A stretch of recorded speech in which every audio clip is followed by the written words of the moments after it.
Ce cours va traiter des os de la cuisse et de la jambe et nous aborderons ensuite l'articulation complexe du genou.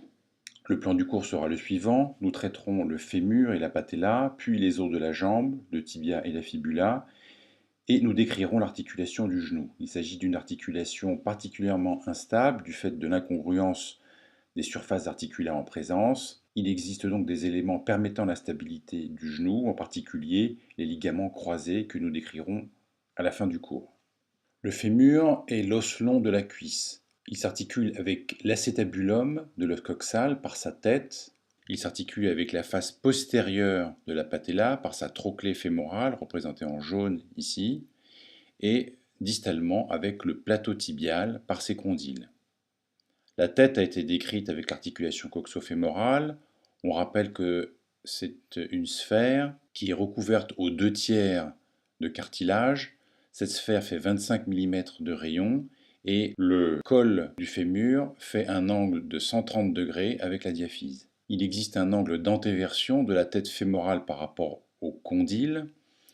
On le voit sur ce schéma de profil qui montre une tête et un col fémoral qui regardent très légèrement vers l'avant et est donc antéversé par rapport aux condyles qui sont alignés sur un axe transversal. La diaphyse est triangulaire à la coupe au niveau du tiers moyen. C'est ce que l'on voit sur cette coupe passant par le tiers moyen de la cuisse. Il existe 3 faces, une face antérieure, une face postérolatérale et une face postéromédiale.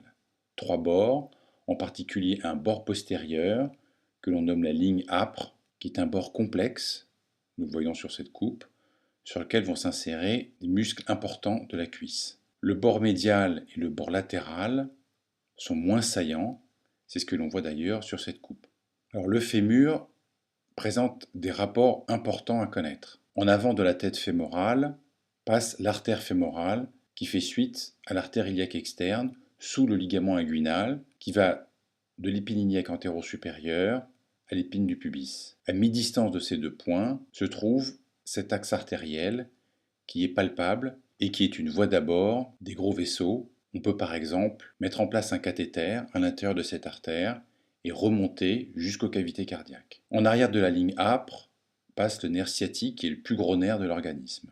Enfin, au niveau de l'épiphyse distale, sur le tubercule de l'adducteur, s'insère le muscle grand adducteur qui va former une arcade sous laquelle va passer l'artère fémorale. Celle-ci va passer en arrière du fémur, rejoindre la fosse poplitée pour devenir l'artère poplitée. Sous l'arcade du muscle grand adducteur passe en sens inverse la veine poplitée qui va devenir la veine fémorale avec un trajet parallèle à l'artère à ce niveau. Elle n'est pas représentée sur ce schéma.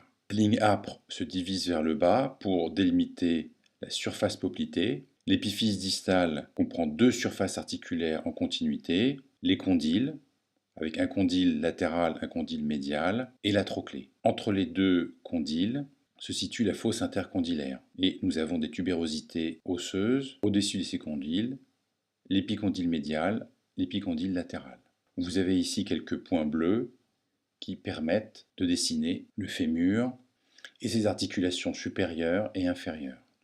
Cette vue de profil nous permet de comprendre que le fémur est très légèrement déjeté vers l'arrière avant de s'articuler avec le tibia.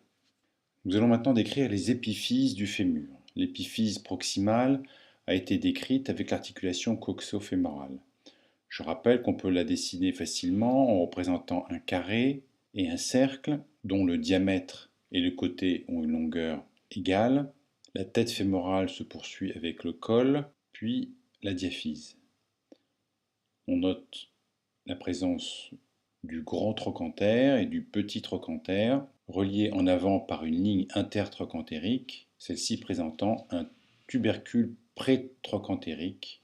En arrière, les deux trochantères sont reliés par la crête intertrochantérique et le petit trochanter donne la ligne pectinée qui va participer à la constitution de la ligne âpre qui est le bord postérieur du fémur. L'épiphyse distale est constituée d'un condyle et d'une trochlée. Alors voici une vue inférieure du fémur droit montrant la trochlée fémorale et les condyles en arrière, ces deux surfaces articulaires étant en continuité. La trochlée fémorale s'articule avec la patella. On note que sa joue latérale est plus saillante et ceci s'oppose à la luxation latérale de la patella. Sur un schéma équivalent montrant les 3 os du genou, on retrouve cette trochlée fémorale avec la joue latérale plus saillante. Les 2 condyles fémoraux s'articulent avec les plateaux tibiaux. Ils sont séparés en arrière par la fosse intercondylaire qui va recevoir l'éminence intercondylaire du plateau tibial. On note sur cette vue latérale que le rayon de courbure des condyles décrit une spirale dont le rayon décroît d'avant en arrière. Enfin, le condyle médial diverge plus que le condyle latéral et il est plus étroit. C'est ce que l'on voit avec ces lignes qui représentent l'axe des 2 condyles et l'angle formé par un axe sagittal. Alors voici quelques exemples de fractures du col du fémur. Je vous demande de décrire les principales structures osseuses visibles ainsi que le trait de fracture pour chacune de ces radios. Voici une photographie d'une patiente présentant une fracture du col du fémur. D'après vous, s'agit-il du fémur droit ou du fémur gauche? Et je vous demande de justifier bien évidemment votre réponse. La patella est considérée comme un os sésamoïde développé dans le tendon du muscle quadriceps fémoral. Nous l'avons ici sur une vue antérieure, une vue postérieure et de profil. Cet os a grossièrement la forme d'une pyramide avec une base supérieure et un sommet inférieur. Sur la base s'insère la capsule et le tendon quadricipital. Sur le sommet s'insère le tendon patellaire. Sur les bords latéraux s'insèrent les muscles vastes et la capsule. La face postérieure de la patella est en rapport avec la trochlée fémorale lorsque le genou est en extension. Lors d'un mouvement de flexion, la patella se déplace vers les condyles fémoraux. Nous allons aussi pouvoir noter sur la face postérieure de l'os des surfaces articulaires qui correspondent aux surfaces fémorales rencontrées lors des mouvements de flexion et d'extension. On retrouve d'une part une crête mousse verticale qui est en rapport avec la trochlée fémorale lorsque le genou est en extension.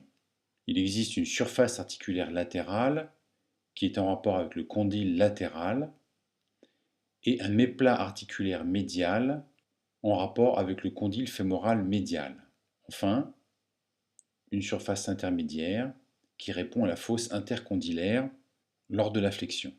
Sur cette radiographie, nous voyons la patella en regard de la trochlée fémorale qui, je vous le rappelle, est plus saillante du côté latéral. Cette facette de la trochlée fémorale s'oppose à la tendance naturelle de la patella à se déplacer latéralement.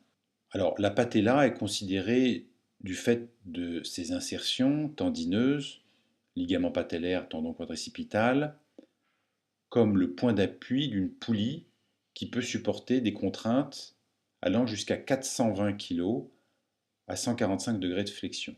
On voit sur cette vue latérale du genou, disséqué, le tendon quadricipital et le tendon patellaire, avec la patella entre les deux. Sur cette dissection, vous notez la patella, l'insertion du tendon quadricipital sur sa base et le départ du tendon patellaire du sommet.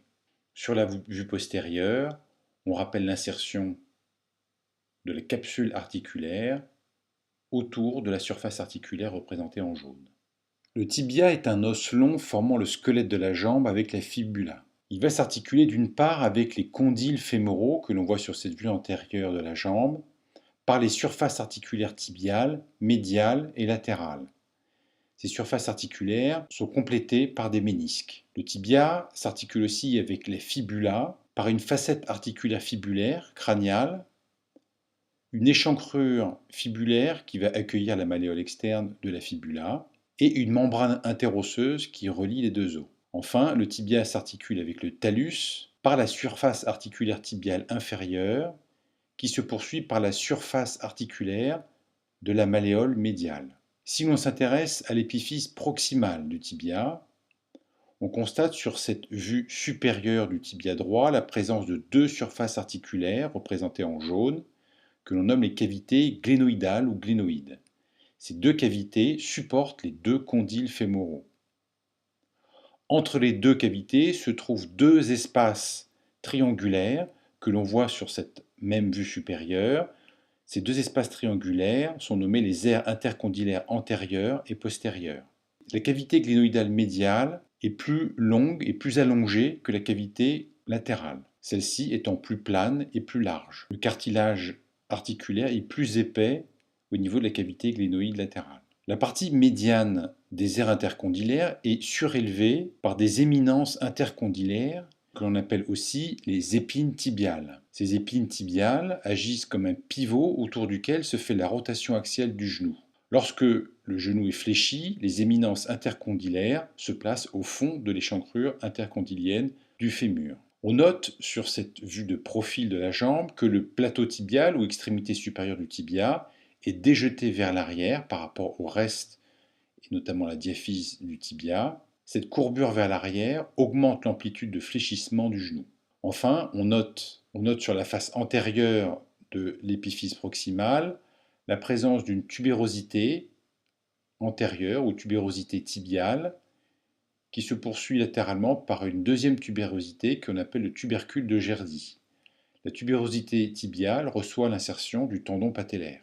La diaphyse est triangulaire à la coupe. Il existe trois faces. Une face antéro-médiale qui est sous-cutanée, qui est palpable immédiatement sous la peau. Une face antérolatérale et une face postérieure que l'on voit sur cette vue postérieure de la jambe. Il existe trois bords.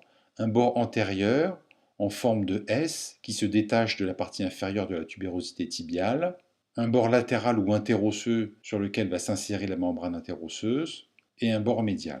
L'épiphyse distale du tibia comprend une surface articulaire inférieure et la malléole interne qui forme un angle de 90 degrés par rapport à cette surface articulaire inférieure. Certaines parties du tibia sont palpables, le tubercule tibial, la face antéromédiale, le bord antérieur et bien sûr la malléole médiale. Du fait de sa situation immédiatement sous-cutanée, la face antéromédiale est moins bien protégée et toute fracture à ce niveau expose au risque de fracture ouverte, c'est-à-dire d'exposition à l'extérieur d'un fragment osseux, ce qui constitue un critère de gravité de la fracture. Sur l'épiphyse proximale du tibia, nous allons voir l'insertion d'éléments importants qui seront décrits plus tard. Ces éléments s'insèrent au niveau des aires intercondylaires antérieures et postérieures. D'une part, on note l'insertion du ligament croisé antérieur qui se fait au niveau de l'aire intercondylaire antérieure et de ligament croisé postérieur au niveau de l'aire intercondylaire postérieure et débordant à la face postérieure de l'os. On note aussi l'insertion des deux ménisques de chaque côté et on voit ici ces ménisques recomposés qui ont une forme de C pour le ménisque médial et une forme un peu plus proche d'un O pour le ménisque latéral. Ces deux ménisques sont donc adhérents au plateau tibial par leurs deux extrémités.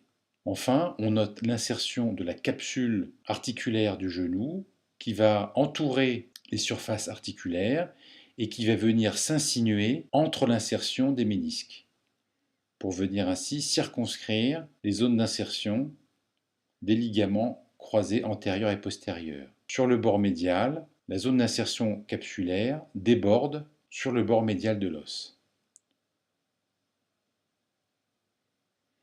La cavité articulaire est l'espace compris à l'intérieur de cette ligne violette. Elle comprend donc les cavités glénoïdes et les ménisques dans leur totalité. En revanche, vous voyez que les deux ligaments croisés sont en dehors de l'espace délimité par la capsule et donc par conséquent de la synoviale qui tapisse la face profonde de la capsule, même si elle n'est pas représentée sur ce schéma. Les deux ligaments croisés sont donc au milieu de l'articulation. Ils sont intra-articulaires, cependant, vous voyez qu'ils sont extra-synoviaux, c'est-à-dire qu'ils ne sont pas en contact avec la synovie qui est sécrétée par la synoviale articulaire. Cette dissection illustre ce schéma et nous montre notamment les deux ménisques en forme de C, en forme plus proche d'un O, les deux éminences intercondylaires et les ligaments croisés qui ont été sectionnés. En avant, le ligament patellaire se terminant sur le tubercule tibial, dont une partie a été sectionnée ici. Ce ligament patellaire est séparé du tibia par une bourse séreuse. La fibula forme avec le tibia le squelette de la jambe comme on peut le voir sur cette vue latérale. C'est un os long avec une épiphyse proximale ou tête de la fibula, une épiphyse distale qui forme la malléole latérale de l'articulation de la cheville et une diaphyse. Cette diaphyse a 3 bords et 3 faces. L'os est globalement vrillé sur lui-même, de dedans en dehors. Les repères palpables sont la tête et la malléole. Le principal rapport est le nerf fibulaire commun qui cravate le col de la fibula entre la tête et la diaphyse. Celui-ci peut être lésé en cas de traumatisme et de fracture du col de la fibula. Ceci entraînera une paralysie de la loge antérieure et latérale de la jambe, à l'origine d'un steppage, c'est-à-dire d'une impossibilité de relever l'extrémité du pied. Enfin, ce nerf est comprimé lorsque un plâtre mis à ce niveau est trop serré. L'articulation du genou est une articulation intermédiaire du membre inférieur qui va unir la cuisse à la jambe. C'est une articulation synoviale composée de 2 articulations, une articulation fémoro-tibiale qui est une bicondylienne à ménisque interposé et une articulation fémoro-patellaire qui est une ginglyme. Cette articulation a une forme de poulie qui va glisser sur une double gouttière constituée par les cavités glénoïdes de l'épiphyse tibiale. Cette articulation obéit à 2 impératifs. D'une part, la nécessité d'une grande stabilité en extension complète, ce qui nous permet de rester debout de manière stable, et une grande mobilité nécessaire à la course. Comme vous pouvez le constater, il existe un faible emboîtement des surfaces, ce qui explique la nécessité d'une action de stabilisation du genou par un système musculo-ligamentaire qui va verrouiller l'articulation, notamment en extension. Le mouvement de flexion du genou est un mouvement complexe qui va associer d'une part un roulement du condyle sur le plateau tibial et un glissement progressif. Le roulement et le glissement doivent être associés pour obtenir un mouvement de flexion optimal. En effet, s'il n'y avait qu'un mouvement de roulement, eh bien, dans la mesure où le condyle a une surface beaucoup plus longue que le plateau tibial, eh bien, nous aurions une luxation du fémur. En effet, vous comprenez bien que si le fémur ne faisait que rouler sur l'épiphyse tibiale, le point rouge ici se retrouverait ici lors d'un mouvement de flexion. Par ailleurs, si le mouvement de flexion du genou n'était lié qu'à un mouvement de glissement, c'est-à-dire à point fixe, eh bien, le point rouge, lors de la flexion, viendrait rejoindre le point vert, qui est le point d'appui, en extension, et on aurait alors un conflit entre l'extrémité postérieure du plateau tibial et le fémur, ce qui limiterait le mouvement. Par conséquent, le mouvement de flexion se produit de la manière suivante. À partir de l'extension extrême, le condyle va commencer à rouler sans glisser, puis le glissement va devenir de plus en plus important et va dominer en fin de flexion. Le condyle va alors poursuivre son mouvement en glissant et sans rouler. Si bien que vous voyez qu'on a un déplacement vers l'arrière de la croix verte qui correspond au point d'appui, ce point vert venant rejoindre l'extrémité du condyle dans un mouvement de flexion complète. Et si vous comparez ces 2 images, on voit bien que le mouvement de flexion est beaucoup plus ample lorsqu'il associe roulement et glissement. Cette articulation a principalement un degré de liberté, qui est donc la flexion-extension. La flexion est de l'ordre de 140 à 150 degrés. Elle rapproche la face postérieure de la jambe de celle de la cuisse. L'extension est théoriquement de 0 degré, mais il y a une possibilité d'extension légère physiologique qui doit rester inférieure à 10 degrés, sinon on parle de genu recurvatum. Ce mouvement de flexion se fait autour d'un axe transversal qui passe par le centre des condyles. Accessoirement, il existe des possibilités de rotation et des mouvements de latéralité, mais qui restent très limités. Il y a une possibilité de rotation autour de l'axe longitudinal de la jambe, c'est donc un 2e degré de liberté, mais qui n'est possible que si le genou est fléchi. En effet, encore une fois, lorsque l'on est en extension du genou, le système musculo-aponeurotique que nous allons décrire tout à l'heure verrouille complètement le genou, si bien qu'il est impossible de faire ce mouvement de rotation. La rotation du membre inférieur, lorsque le genou est en extension, se fait principalement dans l'articulation de la hanche. Les mouvements de latéralité se font dans un plan frontal. Il s'agit d'un troisième degré de liberté, mais qui, encore une fois, reste très limité, avec une amplitude de 1 à 2 cm au maximum. Comme nous l'avons dit, l'axe transversal du genou passe par les condyles fémoraux. L'axe dit mécanique du membre inférieur passe par les trois centres articulaires, l'articulation coxo-fémorale, l'articulation du genou et l'articulation de la cheville que nous décrirons plus tard. Cet axe se confond avec l'axe de la jambe et forme un angle avec le fémur qui est déjeté en dehors, un angle d'environ 6 degrés.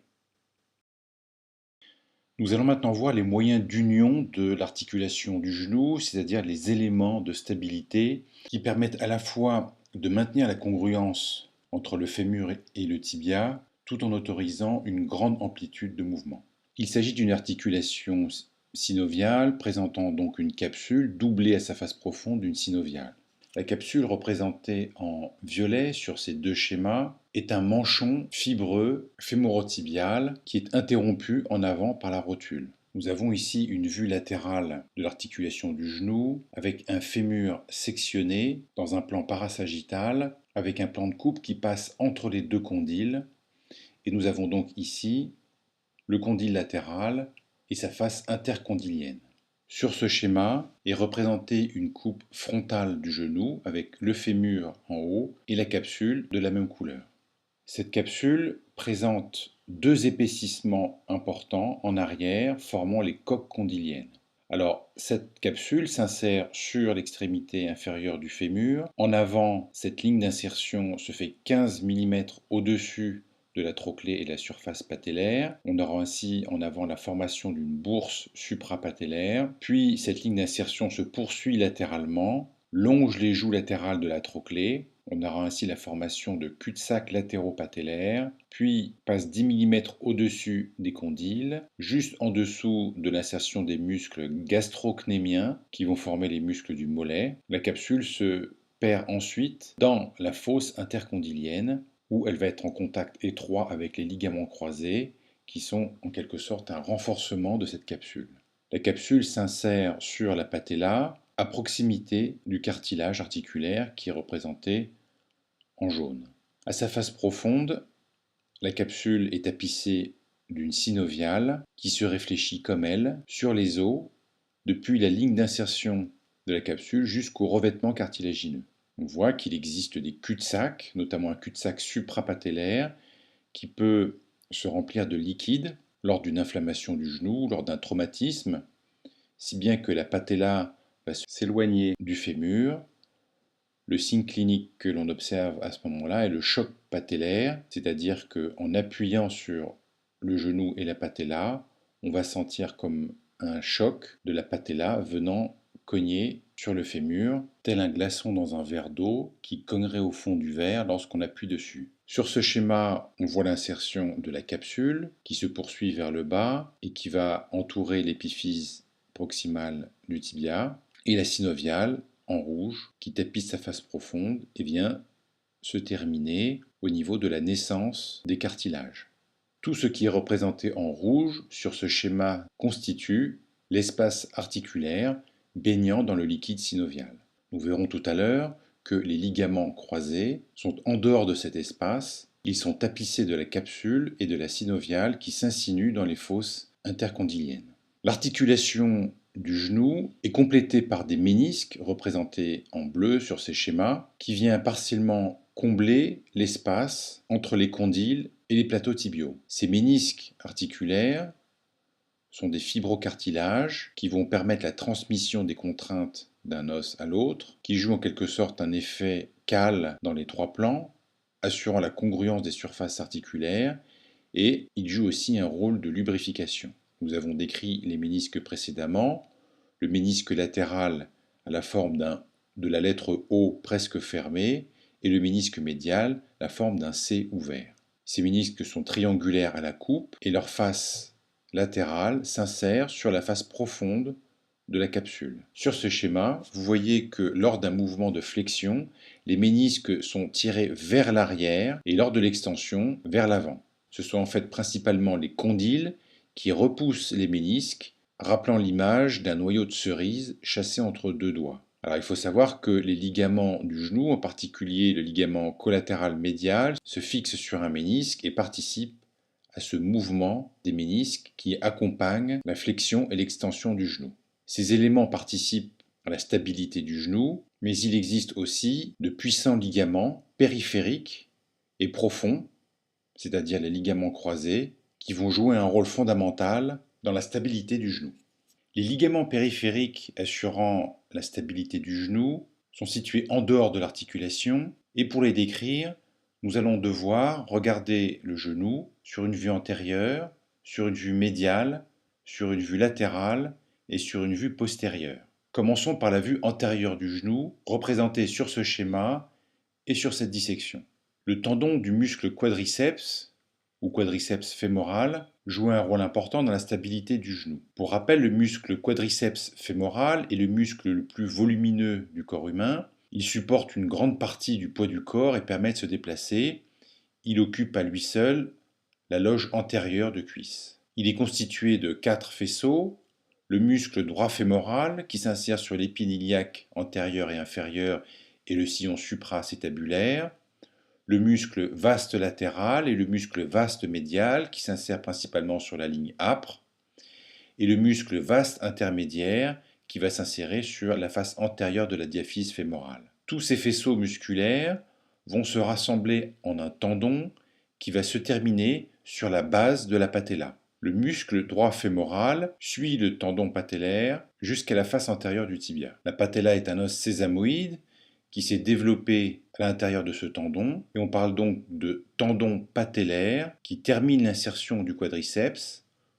Nous avons représenté ici simplement son contour pour voir les rapports postérieurs.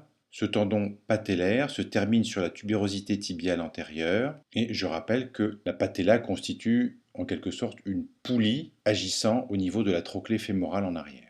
Il existe des ligaments fémoro-patellaires médial et latéral, qu'on nomme aussi les rétinaculums. Il s'agit de faisceaux de fibres tendineuses qui vont longer les faces latérales de la patella et qui vont se terminer soit sur le tibia, on parle alors de rétinaculum patellaire latéral, faisceau longitudinal, ou rétinaculum patellaire, faisceau médial longitudinal. Ces fibres tendineuses peuvent aussi se prolonger en arrière depuis les bords latéraux de la patella vers les épicondyles fémoraux de chaque côté. On parle alors de rétinaculum patellaire médial ou latéral, faisceau transversal. Nous les voyons ici sur ces vues médiales et sur ces vues latérales. Le rétinaculum patellaire médial faisceau transversal se dirige en arrière et va se terminer sur l'épicondyle du fémur. Ce faisceau correspond à celui-ci que nous voyons sur la vue antérieure. D'autres insertions tendineuses sur le tibia participent à la stabilité du genou. Nous avons notamment le tractus iliotibial ou bandelette de Messia qui va se terminer sur le tubercule de Gerdy. À la face médiale du tibia, les muscles de la patte doigt, représentés par le muscle sartorius gracilis et semi-tendineux, longent les faces latérales de l'articulation et viennent se terminer en avant sur la face antéro-interne du tibia. Nous voyons ici, sur cette vue médiale, les 3 muscles de la patte doigt. Pour mémoire, en dessous du ligament patellaire, on note la présence d'un corps adipeux, infrapatellaire, et d'une bourse profonde, une bourse séreuse. Vous pouvez voir sur cette dissection le tractus iliotibial, les muscles de la patte doigt, le tendon du quadriceps et le ligament patellaire. Sur cette vue de profil, le tendon du quadriceps, le tendon patellaire, et l'on imagine ici par exemple un rétinaculum patellaire avec son faisceau transversal.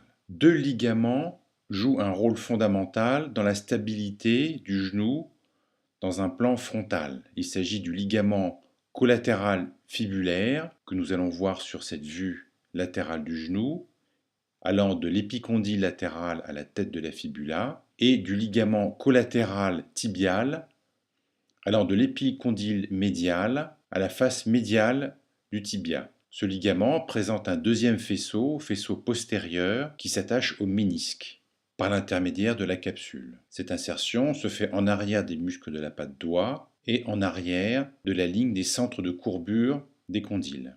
Ces ligaments agissent principalement lorsque le genou est en extension. Ils vont en effet verrouiller l'articulation en synergie avec les ligaments croisés que nous allons décrire ensuite. Ils empêchent les mouvements de latéralité du genou. Par exemple, le ligament collatéral tibial empêche le mouvement du tibia dans ce sens-là, c'est-à-dire dans un plan frontal, et le ligament collatéral fibulaire empêche le mouvement de l'articulation, ou plutôt du tibia par rapport au fémur, dans ce sens-là. En arrière, on note la présence de deux ligaments renforçant l'action des coques condyliennes. Il s'agit du ligament poplité arqué, naissant de l'apex de la tête fibulaire et qui va former deux faisceaux, formant une arcade passant au-dessus du muscle poplité. Le ligament poplité oblique provient du tendon du muscle semi-membraneux que nous voyons sur cette vue médiale du genou et qui va se terminer sur la coque condylienne. Au passage, nous voyons ici l'insertion des deux muscles gastrocnémiens. Pour terminer, nous voyons sur ce petit schéma que l'action des ligaments périphériques, en particulier des ligaments collatéraux, varie en fonction de la flexion et de l'extension du genou. Après la flexion du genou, il y a un raccourcissement de ce ligament collatéral, diminuant donc l'action qu'il exerce sur l'articulation. A l'inverse, l'hyperextension va mettre en tension les ligaments collatéraux, participant ainsi au verrouillage du genou. En association avec ces ligaments périphériques, il existe des ligaments profonds, les ligaments croisés antérieurs et postérieurs, qui vont agir de manière synergique. Les ligaments croisés sont des ligaments profonds du genou qui s'insèrent d'une part sur les aires intercondylaires que nous avons décrites précédemment et la fosse intercondylaire que nous voyons ici sur cette vue postérieure de l'articulation du genou. Ces ligaments épaississent et renforcent la partie postérieure intercondylienne de la capsule.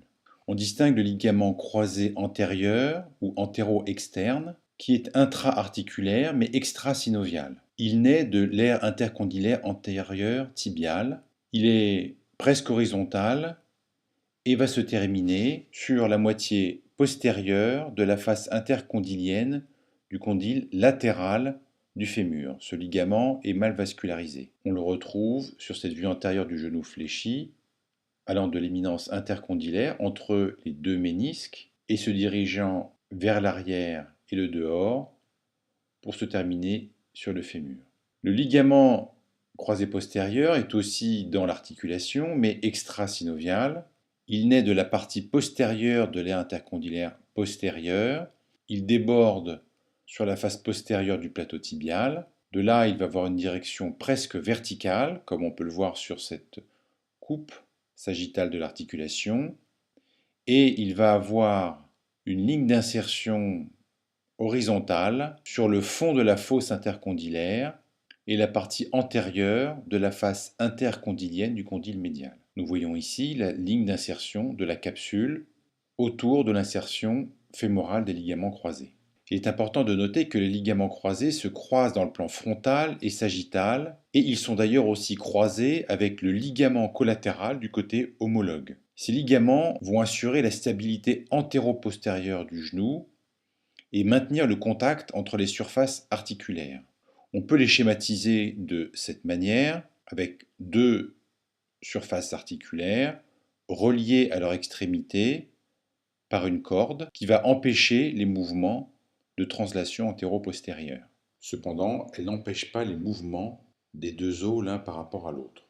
Nous avons décrit le mouvement de flexion du genou qui correspond à un roulement et un glissement des condyles fémoraux sur le plateau tibial. Les ligaments croisés agissent comme une force de rappel qui va retenir les condyles, les forçant à glisser sur les glènes dans le sens inverse de leur roulement. On voit ici que lors de la flexion du genou, le ligament croisé va retenir le condyle et l'obliger à glisser vers l'avant lors de ce mouvement de flexion, en même temps que le condyle roule vers l'arrière. Lors de l'extension, c'est le ligament croisé postérieur qui est responsable du glissement du condyle vers l'arrière. Lors d'une hyperextension, la coque condylienne se met en tension et les deux ligaments croisés sont tendus avec le fond de l'échancrure intercondylienne qui vient peser sur le ligament croisé antérieur. Le point rouge montre comment les deux ligaments s'appuient l'un sur l'autre pour exercer cette fonction. Voici une image de dissection correspondant à ce schéma, montrant le ligament croisé antérieur s'insérant sur la surface intercondylaire antérieure du plateau tibial. Cette planche va nous permettre de mieux comprendre le mécanisme d'action des ligaments croisés, en particulier leur rôle dans les mouvements de tiroir et les mouvements de rotation du tibia. Nous voyons ici, sur cette vue latérale du genou avec section du fémur et de la patella, les deux ligaments croisés qui sont en dehors de la capsule, mais accolés à celle-ci, si bien que l'on considère parfois que ces ligaments croisés sont des épaississements de la capsule. Ces ligaments croisés vont avoir un rôle fondamental pour empêcher les mouvements de rotation et de tiroir de l'articulation. Du fait de son orientation, vous comprenez sur ce schéma que le ligament croisé antérieur va s'opposer à la translation vers l'avant du tibia par rapport au fémur.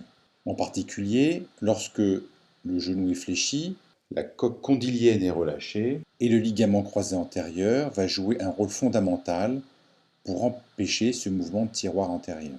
Afin de le tester, on réalise la manœuvre de Lachmann qui consiste à examiner le patient en position genou fléchi et en empoignant le tibia afin de lui faire accomplir des mouvements antéro-postérieurs. Vous comprenez que s'il existe une rupture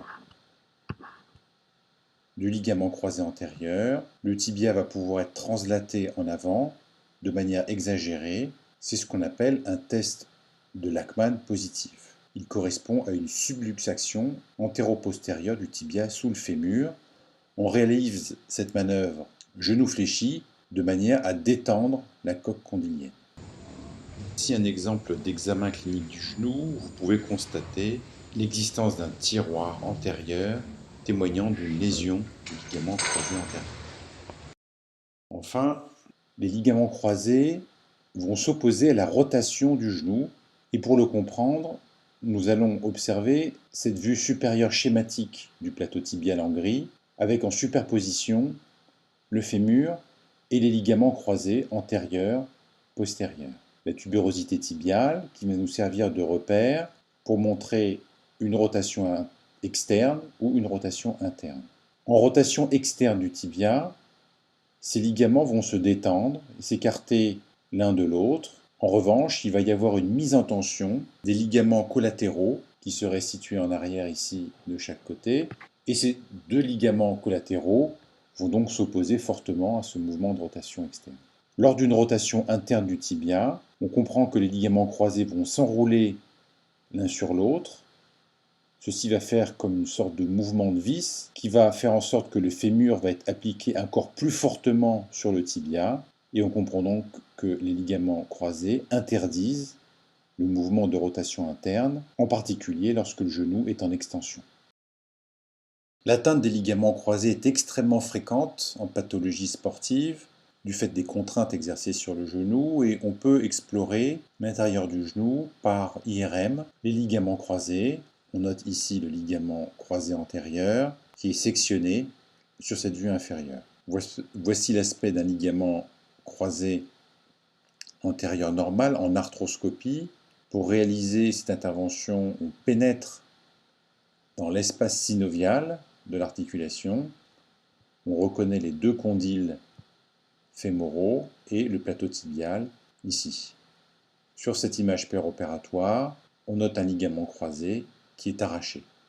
Enfin, il existe des pathologies chroniques du genou qui sont liées notamment à une anomalie d'orientation du tibia par rapport au fémur. Nous rappelons qu'il existe un angle d'environ 6 degrés entre l'axe mécanique du membre inférieur et l'axe de la diaphyse fémorale. cet axe mécanique se poursuivant avec l'axe du tibia. L'angulation entre le fémur et le tibia peut être trop fermée ou trop ouverte. C'est ce que l'on appelle un genu valgus ou un genu varus, correspondant à ces images. Et vous comprenez que ceci va déséquilibrer la transmission des forces du fémur sur le tibia. Par exemple, en cas de genu varus, la transmission des forces va se faire principalement sur la cavité glénoïde médiale et entraîner, comme on peut le voir sur cette radio, une destruction de l'articulation à ce niveau, entraînant une arthrose du genou. Ces anomalies axiales peuvent être causées par une atrophie de certains groupes musculaires de la cuisse.